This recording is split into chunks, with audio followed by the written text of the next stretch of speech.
کاف ہا یا عین صاد کی تفسیر کے ضمن میں میرے مرشد علی نے اپنی بیٹی کو کربلا سے شام کے سفر کا نقشہ بتا دیا تھا. آج جب بات ہوئی تو مرشد زادی کی نظر سے کون سا منظر گزرا؟ قدر سنجیدہ ہو کے فرمانے لگی نوار ہم کوفے تو آئیں گے لیکن ملاقات نہیں ہو سکے گی. نوار نے سمجھا شاید کوئی کوتاہی کی وجہ سے میری کسی کوتاہی کے سبب سے یہ فرمان ہوا ہے, تو ہاتھ جوڑ کے عرض کرتی ہیں کوفے میں آپ آئیں اور مجھ غریب پہ کرم نہ ہو, کیا مجھ سے کوتاہی ہوئی ہے؟ امام علی مقام امام حسین ساتھ ہی کھڑے تھے. اپنی عزت والی مقام والی اپنی ہمشیرہ کا بھرم رکھنے کے لیے اور اس کنیز کا دل رکھنے کے لیے قریب ہو کے فرمایا نوار غم نہ کھاؤ, جب ہم کوفے آئیں گے تو میں حسین ایک رات تمہارا مہمان بنوں گا. نوار کی عقل اس بات کی منزل کو نہیں پہنچ سکتی تھی, وہ کنیز تھی, یہ فرمان امام کا تھا. بصیرت کا اتنا تفاوت تھا کہ بات کی تہ تک اترنا مشکل ہو چکا تھا. آج سنیے یہ قافلہ کوفہ پہنچا ہے. جب یہ پہنچے تو دربار بند تھا. خولی بن یزید الاسبہی کے ہاتھ میں سرکار کا سر تھا اور اس نے نوکے سینہ پہ اٹھا رکھا تھا. میں پوچھتا ہوں آپ ستم کی بات کرتے ہیں, اس شہزادی کے دکھ کا عالم کیا ہوگا جس کی عمر 7 برس ہو, جس کے بابا کا سر نوکے سینہ پہ ہو, جس کے بیمار بھائی کے ہاتھ میں ہتھکڑیاں ہوں اور جسے شام کا سفر دکھائی دے رہا ہو مگر پھر بھی زبان پہ اللہ کا نام اور اس کے محبوب کا نام جاری ہو. آج خولی بن یزید جب اس نے قدم رکھا کوفے میں, اسے خیال ہوا کہ دربار بند ہے تو رات جا کے گھر کو سو جاتے ہیں اور صبح دربار میں حاضر ہوں گے. جب خولی گھر کے دروازے کی چوکھٹ پہ پہنچا, اس کی 2 شادیاں تھی. ایک وہی نوار تھی جو کنیز بتول تھی, یہ دشمن اہل بیت وہ کنیز بتول. اس کا دوسرا گھر دیہات میں تھا. اس نے شہر میں رہنے کا ارادہ کیا. جب دروازے میں داخل ہوا تو اسے خیال آیا کہ میری گھر والی تو کنیز بتول ہے, جب وہ سر دیکھے گی تو وہ ساری رات سو نہیں سکے گی, لہذا آرام نہیں ہوگا. اس نے سر امام کو چھپا دیا. یہ بدبخت, بد نصیب, یہ شاتم, یہ گستاخ, یہ قاتل, یہ ظالم, یہ جا کے اپنے بستر پہ سو گیا. رات کا عالم تھا. نصف شب کو نوار جاگی. وہ کنیز اہل بیت تھی, اسے تہجد کے شوق نے اٹھا دیا. نماز تہجد کے خیال سے جب وہ بیدار ہوئی تو خیال کا خالق بھی اللہ ہے. اس کے دل میں خیال پیدا ہوا, کہتی ہے پتہ نہیں وہ رات کب آئے گی جب حسین میرے گھر کا مہمان ہوگا. میرے مرشد نے کہا تھا میں ایک رات آؤں گا, وہ آئیں گے تو ضرور, مگر خبر نہیں کب آئیں گے. یہ جذبہ لے کر اٹھی. اس نے دروازہ کھولا تو کیا دیکھتی ہے کہ نور ہے جو آسمان تک اٹھ رہا ہے. قریب جا کے پہنچی تو ایک بی بی ہے, مستور ہے, برقع پوش ہے, پردادار بی بی ہے, اور وہ پڑھ رہی ہے السلام علیکہ یا ابا عبداللہ الحسین, اے حسین تم پر سلام ہو. جب اس نے سلام کی کلمات سنے تو دونوں ہاتھ میرے مرشد حسین کی اس کنیز نے دونوں ہاتھ اس خاتون کے قدموں پہ رکھ دیے اور رو کے کہتی ہے رات کا یہ عالم, میرے مرشد کا نام آپ کی زبان پر بتلائیے, آپ کون ہیں اتنی معتبر خاتون. خاتون نے کہا مجھے خدیجۃ الکبریٰ کہتے ہیں, میں ام المومنین ہوں, میں حرم مصطفیٰ ہوں, میں رسول اللہ کی زوجہ ہوں, میں ملکہ کونین کی امی جان ہوں, میں خاتون جنت کی والدہ ماجدہ ہوں, میں حسنین کریمین طیبین طاہرین کی نانی ہوں, مجھے خدیجۃ الکبریٰ ام المومنین کہتے ہیں. نوار کہتی ہے رات کا یہ عالم اور آپ کے یہ میرے گھر میں تشریف آوری. فرمانے لگی میرے شہزادے حسین نے آپ سے وعدہ کر رکھا تھا کہ جب میں کوفے آؤں گا ایک رات تمہارا مہمان بنوں گا. آج وہ شہزادہ تمہارا مہمان ہو چکا ہے لیکن تمہیں اس کی خبر نہیں تھی. سر امام کو دیکھا تو نوار غش کھا کے زمین پہ گر گئی.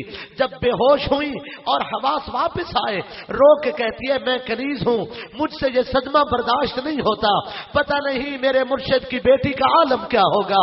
پاک حسین کی ہمشیرہ جب اپنے بھائی کو دیکھیں گی، معلوم نہیں انہیں کتنا عشق تھا حسین کے ساتھ، وہ تو تڑپتی تھی حسین کے دیدار کے لیے، انہیں قرار نہیں نصیب ہوتا تھا۔ میں سوچتی ہوں جب وہ سنیں گی اور یہ حال دیکھیں گی، معلوم نہیں ان کے ساتھ کیا ہوگا۔ ام المومنین نے سر پہ ہاتھ رکھ کے کہا، نوار غم نہ کھائیے، افسردہ نہ ہوں، وہ ساتھ ہے 70 قدم کے فاصلے پہ، بھائی کو شہید ہوتا خیمے کے کیوار سے دیکھا ہے، لیکن شریعت کی تابعداری میں قدم باہر نہیں رکھا۔ نعرہ تکبیر، نعرہ رسالت، نعرہ تحقیق، نعرہ حیدری، نعرہ غوثیہ۔ عزیزان گرامی قدر، ہماری خوش بختی آج کی ہماری محفل کے دلہا زیر صدارت جن کی تھی پیر طریقت رہبر شریعت آل نبی اولاد علی پیر سید محمد ثناء اللہ شاہ صاحب گیلانی، اور ان کے ہمراہ پیر سید محمد زید الحسن شاہ صاحب اور سید محمد اسد اللہ شاہ صاحب گیلانی تشریف لائے، دل کی آتھا گہرائیوں سے خوش آمدید۔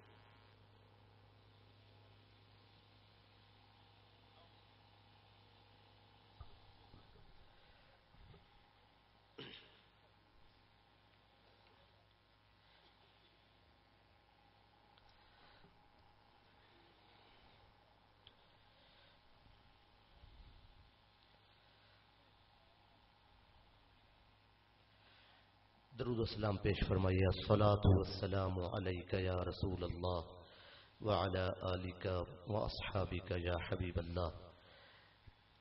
یقیناً میرے لیے، میزبان کے لیے، منتظمین اور حاضرین کے لیے بڑی برکت اور عین سعادت کی بات ہے، سید السادات پیر طریقت واقف اسرار محبت صاحبزادہ سید محمد ثناء اللہ گیلانی دامت برکاتکم زید مجدکم، میرے محسن و مشفق سید السادات پیر طریقت واقف اسرار محبت صاحبزادہ سید زاہد حسن گیلانی ادام اللہ فجودکم، آپ تشریف فرما ہوئے، اللہ تعالیٰ آپ کے عظیم خانوادہ اور آپ کی اولاد امجاد کو تا روز محشر ہمارے لیے بابرکت فرمائے، اور اللہ دنیا اور آخرت میں ہمیں صحبت صالحین کی دولت سے نوازے۔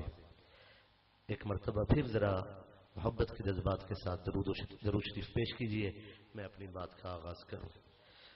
اللہم صلی علی سیدنا و مولانا محمد وعلی آلہ واصحابہ وبارک وسلم۔ سادات کرام کی موجودگی میں اپنے سفر کو آگے بڑھانے کی کوشش میں ہوں۔ میں عرض کر رہا تھا کہ نوار نے جب سر امام کو دیکھا تو رو کے کہتی ہے نہیں معلوم اس مخدومہ کے دل پہ کیا گزرے گی جب وہ دیکھیں گی کہ ان کے بھائی کو بے جرم و خطا ظالموں نے شہید کر دیا ہے۔ تو کہا گیا غم نہ کھائیے، 70 قدم کے فاصلے پہ اپنے بھائی کو شہید ہوتا خیمے کے سوراخ سے دیکھتی رہی، مگر اتباع شریعت میں خیمے سے باہر قدم نہ رکھا، اس گھرانے کے حوصلے کی کیا بات ہے۔ اور دوستان عزیز، نوار نے اٹھتے ہی اپنے شوہر سے کہا کہ تم اس لائق نہیں ہو کہ تمہیں منہ سے لگایا جا سکے۔ ایک گھر میں دشمن اہل بیت اور کنیز اہل بیت ساتھ نہیں رہ سکتے۔ معلوم ہوتا ہے جس دل میں حسین ہوں اس دل میں یزید نہیں رہ سکتا۔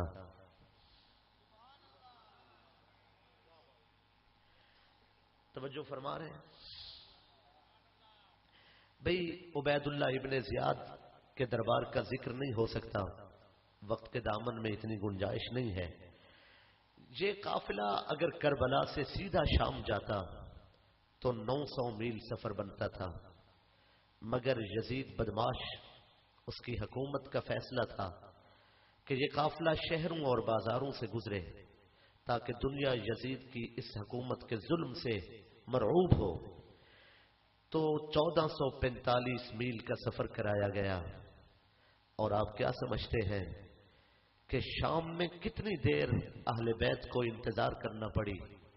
ایک ظالم، ایک جابر، ایک بدماش، ایک عیاش، ایک آدھی شرابی، ایک جواری، فاسق و فاجر تخت پہ اس لیے نہیں بیٹھ رہا تھا کہ اہل بیت تھک جائیں.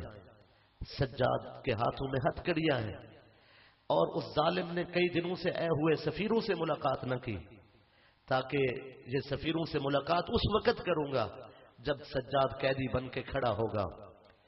اس وقت کے ریاستی آداب میں دربار مسجد میں لگتا تھا اور مسجد اموی میں بیٹھ کے اس نے دوستان عزیز طویل انتظار کے بعد مسجد اموی میں بیٹھ کے اس نے شراب پی اور شراب پیتے ہوئے اس نے کہا کہ میری پیاس نہیں اتر رہی، مجھے شراب کے جام پہ جام پلائیے. اور پھر اس نے کہا کہ اگر دین محمدی میں شراب کی اجازت نہیں ہے تو شریعت عیسیٰ کے مطابق شراب پی لیجئے، جبکہ شریعت عیسیٰ علیہ السلام میں بھی شراب کی کوئی اجازت نہیں ہے. میں علمی دیانتداری سے یہ کہنا چاہتا ہوں موجودہ دور کے نصارہ کے پرمٹ ان کی اپنی شریعت کے خلاف ہے، اور ان نصارہ اور ہماری حکومتوں کی ملی بھگت ہے کہ یہاں شراب کے پرمٹ جاری ہوتے ہیں. یزید نے یہ بات شام میں دمشق میں بیٹھ کے کی تھی. اس نے کہا کہ اگر دین محمدی میں اجازت نہیں ہے تو شریعت عیسیٰ کے مطابق پی لو. میں حضور کے نوکر ہونے کی حیثیت سے کہہ رہا ہوں اس نے یہ کفر کہا ہے. پھر اس نے کہا کہ بدر کے مقتولین آج اگر یہاں ہوتے تو وہ دیکھ لیتے کہ میں نے ان کے قتل کا بدلہ لیا ہے. بدر کے اندر جو کافر قتل ہوئے تھے اس کا بدلہ وہ حضور سے لینے کی بات کر رہا ہے. میں یہ کہہ رہا ہوں اس نے یہ ایک اور کفر کیا ہے. پھر اس نے یہ کہا کہ حضور صلی اللہ علیہ وآلہ وسلم نے جو نبوت کا اعلان کیا ہے بادشاہ بننے کے لیے کیا ہے، یہ نبوت کا کھیل کھیلا گیا ہے بادشاہ بننے کے لیے. یہ اس نے ایک اور کفر کیا. پھر اس نے کہا کوئی فرشتہ نہیں آیا، یہ اس نے ایک اور کفر کیا.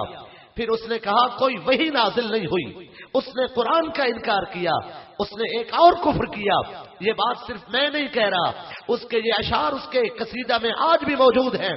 اسے ابن اسیر نے نقل کیا الکامل میں، جزری نے نقل کیا، اندلسی نے الاخت الفرید میں نقل کیا، تبری نے اسے نقل کیا، ابن کثیر دمشقی نے البدایہ والنہایہ میں نقل کیا، ابن سعد نے اس کو نقل کیا. تمام مورخین لکھ رہے اس نے تخت پہ بیٹھ کے کہا لعبت بنو ہاشم بالملک فلا جاء ملک ولا وحی نزل، کہ بنو ہاشم نے نبوت کا کھیل کھیلا ہے بادشاہ بننے کے لیے، کوئی فرشتہ نہیں آیا، کوئی وحی نازل نہیں ہوئی.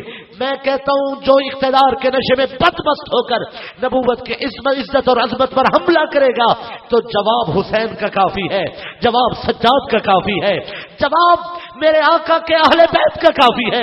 جب اس نے کہا نبوت کا کھیل کھیلا گیا، سجاد نے کہا زبان بند رکھو، نبوت کھیل نہیں ہے، نبوت اللہ کی عطا ہے. تو کہتا ہے فلا جا ملکن، کوئی فرشتہ نہیں آیا. میرے گھر کی دیواروں پہ جبریل کے پروں کے نشان موجود ہے. ولا وحی نزل، تو کہتا ہے وحی نازل نہیں ہوئی، نو کے سنا سے قرآن جاری ہو گیا. میرے مرشد حسین نے کہا او منکر قرآن، میں شام تک قرآن سنانے آیا ہوں تاکہ زمانہ گواہ ہو جائے. ایک تخت بچا رہا ہے، ایک قرآن بچا رہا ہے، ایک دولت بچا رہا ہے، ایک دین بچا رہا ہے، ایک دنیا بچا رہا ہے، ایک دنیا اور آخرت میں مصطفیٰ کی امت کو بچا رہا ہے. سودا اپنا اپنا ہے. اور پھر میرے مرشد حسین نے قرآن سنا کے اسے بتایا کہ ہاں زندہ نبی کا بیٹا نو کے سنا پہ قرآن سنا کے بتایا جا رہا ہے، نازل اللہ نے کیا ہے، لے کے جبریل آیا ہے، سینہ محمد کا تھا اور اسے بچانے والا حسین ہے. نعرہ تکبیر، نعرہ رسالت، نعرہ حیدری، نعرہ غوثیہ. اس نے دربار میں کچھ بندر بٹھا رکھے تھے، سرکار کی سنت کی توہین کے لیے ان کے سروں پہ ٹوپیاں اور پگڑیاں رکھی گئی. اس نے دین کی اور توہین کی. دربار میں بیٹھ کے اس کا شراب پینا اور یہ بےہودہ اشعار کہنا. میں پوچھتا ہوں آپ کس علم و دانش کی بات کرتے ہیں؟ اگر آپ کو محبت اہل بیت نصیب نہیں ہے، خدا را امت کا دل نہ دکھایا کریں. یہ امت جانتی ہے یزید جیسے لاکھوں کروڑوں ہماری جوتے کی نوک پر ہیں، حسین تو پاک باز لوگوں کا امام ہے.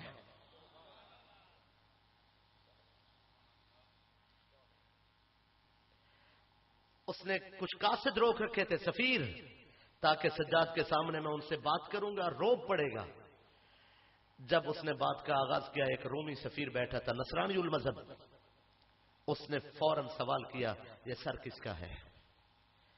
انہوں نے کہا کہ یہ سر حسین کا ہے. اس نے کہا کون حسین؟ انہوں نے کہا حسین ابن علی. اس نصرانی نے کہا حسین ابن زہرا. اس لفظ سے دربار میں کوہرام برپا ہو گیا. کچھ محبین تھے اہل بیت کے جنہیں زبردستی دربار میں بٹھایا گیا تھا تاکہ کل کا جھوٹا مورخ لکھے کہ یہ بھی یزید کے ساتھ تھے. کچھ متعصب دشمن تھے، انہیں بٹھایا گیا تاکہ یزید کی واہ واہ ہو سکے. جب اس رومی نصرانی نے کہا کہ حسین ابن زہرا، تو اہل محبت کی آنکھوں سے آنسو رواں ہوئے. اس رومی نے کھڑے ہو کے کہا میں روم میں جس شہر میں رہتا ہوں اس شہر میں ایک پتھر ہے، اس پتھر پر عیسیٰ علیہ السلام کی سواری کا قدم لگا ہوا ہے. میرے شہر میں ایک پتھر ہے، اس پتھر پر عیسیٰ علیہ السلام کے گدھے کا قدم ہے، قدم کا نشان ہے. اس رومی نصرانی نے کہا نعظمہ کما تعظمون الکعبہ، ہم اس پتھر کا یوں ادب کرتے ہیں جیسے تم کعبے کا ادب کرتے ہو. کہتے ہیں تمہیں حیا نہیں آتی؟ ہمارے نبی کی سواری کا قدم پتھر پر ہو، ہم اس کی تعظیم کریں، تم اپنے نبی کے بیٹے کو شہید کر کے فخر کر رہے ہو. دوستان عزیز، کافر کے ہاتھوں سے یزید کی ناک تو کاٹی جا چکی تھی، مگر یہ فیصلہ ہو چکا تھا کہ اب دنیا قیامت تک یزید ملعون و مردود کو دھتکارتی رہے گی، اور ساری دنیا کے سلام، سارے فرشتوں کے سلام، سارے ایمان والوں کے سلام شہزادہ محمد مصطفیٰ امام جنت مقام کے لیے ہوں گے.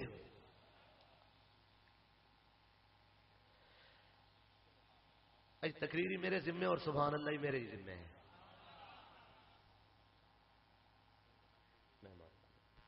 نعرہ تکبیر، نعرہ رسالت، نعرہ تحقیق، نعرہ حیدری، ثنا خان مصطفیٰ.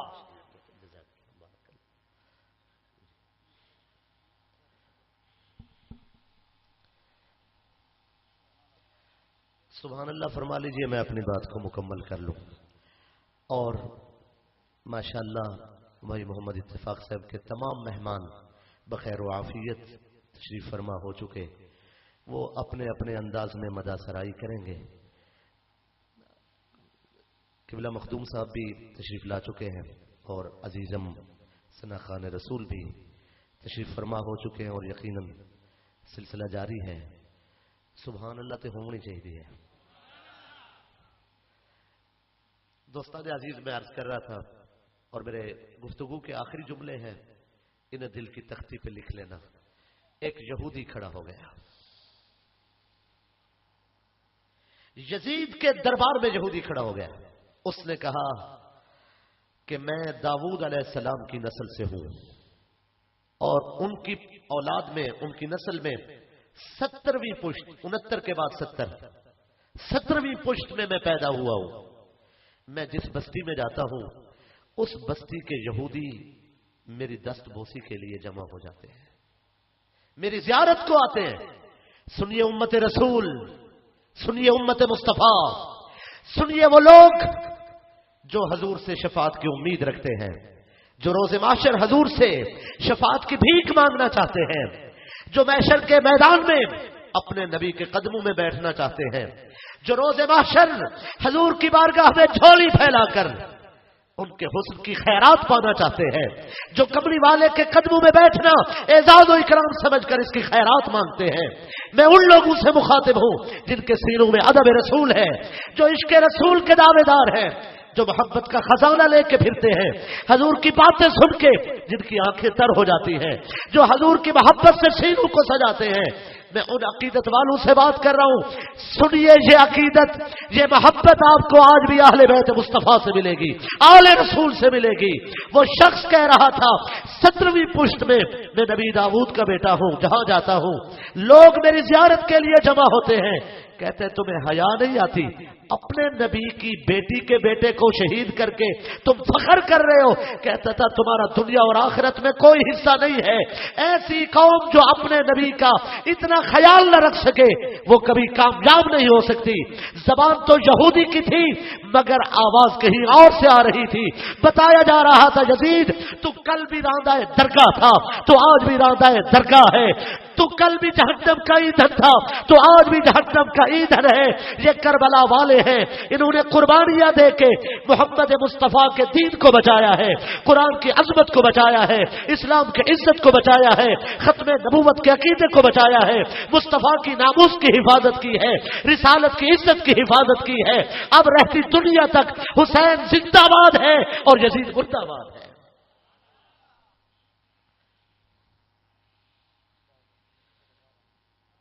ایک بات آپ بھی ذہن نشین کر لیں، زندگی میں ایسا موڑ آ جاتا ہے جہاں فیصلہ کرنا ہوتا ہے، اس فیصلے کے وقت حسین کی بات لکھنا، حسین کی بات کرنا۔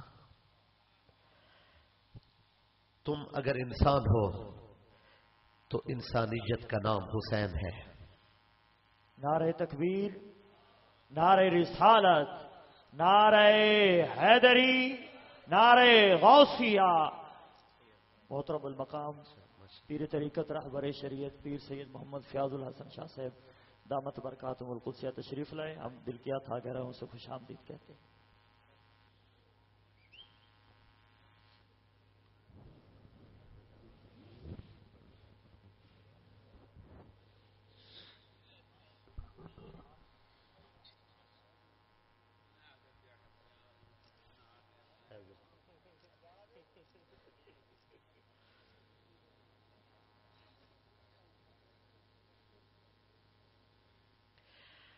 بڑی برکت اور بڑی سعادت ہے، پیر طریقت واقف اسرار محبت پیر سید فیض الحسن شاہ صاحب آپ تشریف فرما ہوئے، اور بالکل ایسے وقت میں جب ہم اپنی حاضری کا شرف حاصل کرنے کے بعد ہم رخصت ہو رہے ہیں، آپ کی تشریف آوری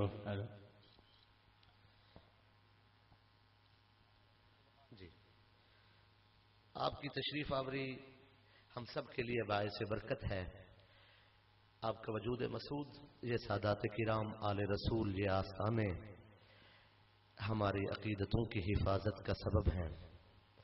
جہاں سے درد دل کی خیرات ملے ان جگہوں کو پیار سے دیکھا جاتا ہے، ان کو بوسہ دیا جاتا ہے۔ صدیوں تک لوگ اس چوکھٹ کو سلام کرتے ہیں جہاں کسی فقیر نے بیٹھ کے لوگوں کو درد دل کی خیرات عطا کی ہو۔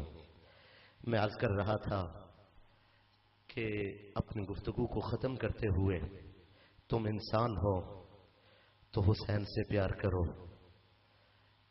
انسانیت کا نام حسین ہے۔ تم مسلمان ہو، حسین سے پیار کرو، اسلام کا نام حسین ہے۔ تم مومن ہو، حسین سے پیار کرو، ایمان کا نام حسین ہے۔ تم قاری ہو، حسین سے پیار کرو، قرآن کا نام حسین ہے۔ تم نمازی ہو، حسین سے پیار کرو، نماز کا نام حسین ہے۔ اگر تم صاحب صوم ہو، حسین سے پیار کرو، روزے کا نام حسین ہے۔ اگر تم حاجی ہو، حسین سے پیار کرو، حج کا نام حسین ہے۔ اگر تم مجاہد ہو، حسین سے پیار کرو، جہاد کا نام حسین ہے۔ اگر تم عارف ہو حسین سے پیار کرو، معرفت کا نام عرفان کا نام حسین ہے۔ اگر تم متقی ہو حسین سے پیار کرو، تقوی کا نام حسین ہے۔